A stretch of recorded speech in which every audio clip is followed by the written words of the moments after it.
Okay, today we're working on Chapter 3, Section 5, which is Compound Inequalities. You're going to want to have this entire slide in your notes, so pause it if you need to. It says two inequalities that are joined by the word and or the word or form a compound inequality. So here we have x is greater than or equal to negative 5 and x is less than or equal to 7. So in pink, we have that graph here. Remember that if it's greater than or equal to or less than or equal to, it's going to be a closed circle or a dot. And then in blue, we have the x is less than or equal to 7. Again, a closed circle because it's less than or equal to. Now, the pink line would represent this if it was just x is greater than or equal to negative 5. And the blue line would represent this if it was just x is less than or equal to 7. However, it's not just one or the other, it's both of them together, meaning that any number I pick would have to satisfy both of these inequalities. So for example, if I picked negative 1 is greater than negative 5, and negative 1 is less than 7. But if I chose another number that I have represented here, which is negative 7 is not greater than negative 5. It satisfies this one, it's less than 7, but it does not satisfy the pink. Same thing goes on the other end. If I chose 8 over here, 8 would satisfy the pink. 8 is greater than negative 5, but it's not less than 7. Therefore, we cannot draw it like this. We cannot just draw two separate lines for this inequality. What we have to do is combine them into one line so that it satisfies both. And that would look like this. I have my boundary at negative 5. It can be equal to negative 5, but it can't be less than. It could be greater than negative 5, and then I get over here, it can include 7. It can be less than 7, but not greater than 7. So that's how you would graph that inequality. Then, to write this inequality would look like this. Negative 5 is less than or equal to x, which is less than or equal to 7. Let me explain how we got that. Clearly you could see how I got this part of the inequality. Okay, x is less than or equal to 7, I just rewrote that. To get the other side of it though, notice we just smashed the two inequalities together.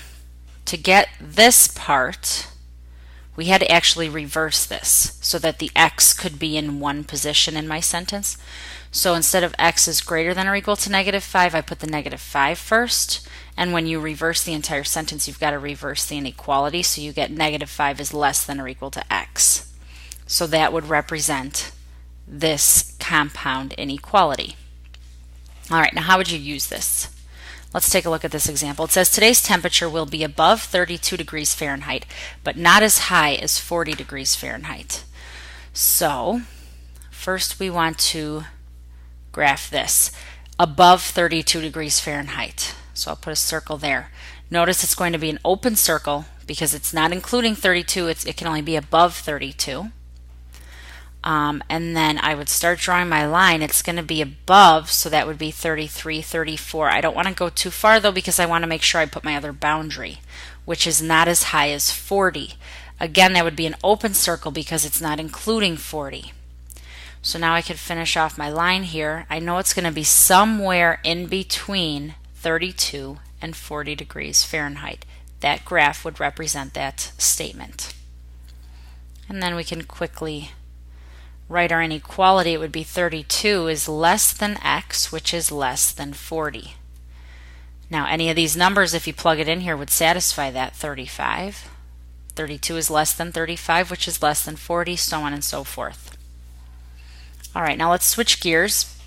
We're still working with compound inequalities, but now we're going to use algebra to solve them. So here we have negative 4 is less than r minus 5, which is less than or equal to negative 1. This is a compound inequality. We've really got two inequalities in one. We've got this, and we've got this. So you could think about it as solving two separate inequalities, but you could just solve it all at once. Now notice instead of having just one inequality sign, we've got two. So when we separate the inequality, you actually have to separate it in two places. Okay? Now you can see that attached to the r is a minus 5. In order to undo that, we need to add 5, just like as if it were a regular inequality or equation. Except we have to do it on the left over here and over here. So notice I'm adding 5 3 times to solve this compound inequality. So negative 4 plus 5 is 1. Did we multiply or divide? No, so my sign's going to stay the same. Bring down the r. These cancel, bring down my sign, and negative 1 plus 5 is 4. And now we can graph this inequality. 1 is less than r. If that's not easy for you to graph, then just flip it. R is greater than 1. That's the same thing. So I would put my point on 1. It's going to be an open circle. And r is less than or equal to 4, so that'll be a closed circle on 4.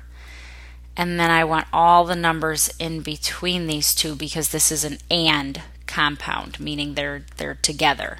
You'll see an or in a little while and you'll understand the difference.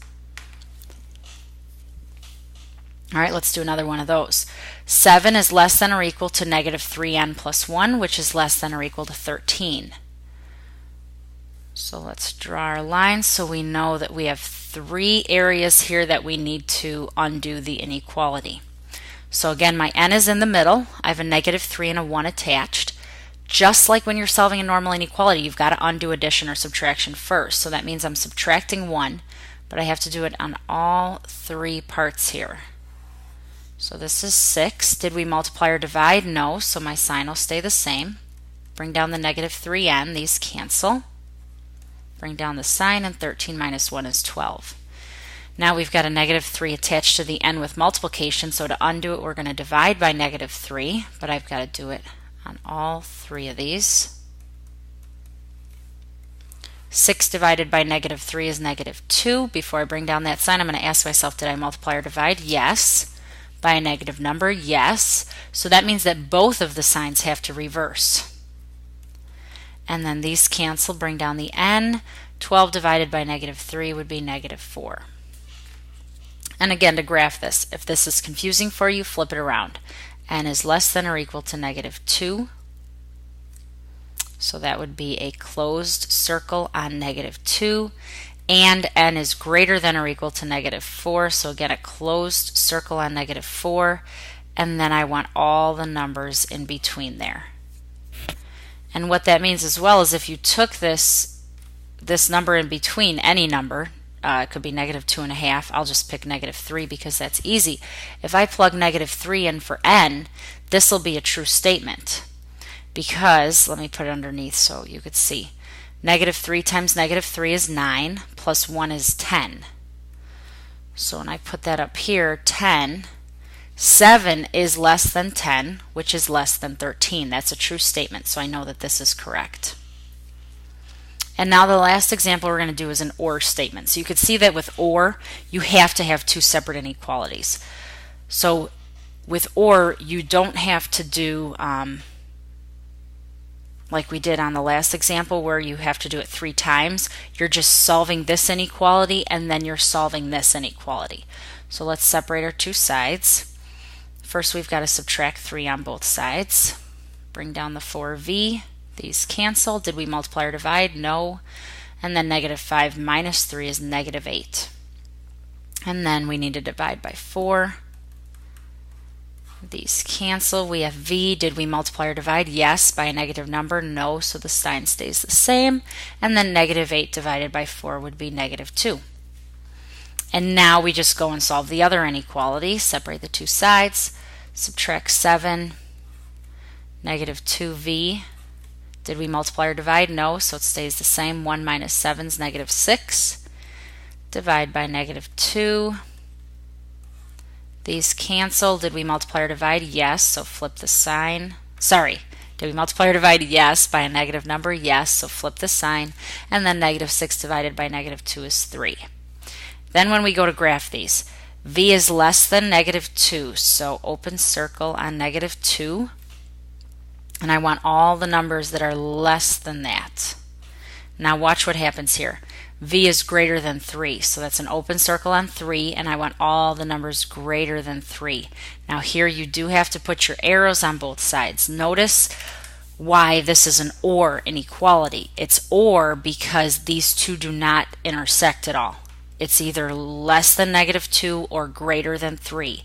There's no overlapping with them, so that is why this is an or inequality. All right, so that's it for today. Have a great day. Bye-bye.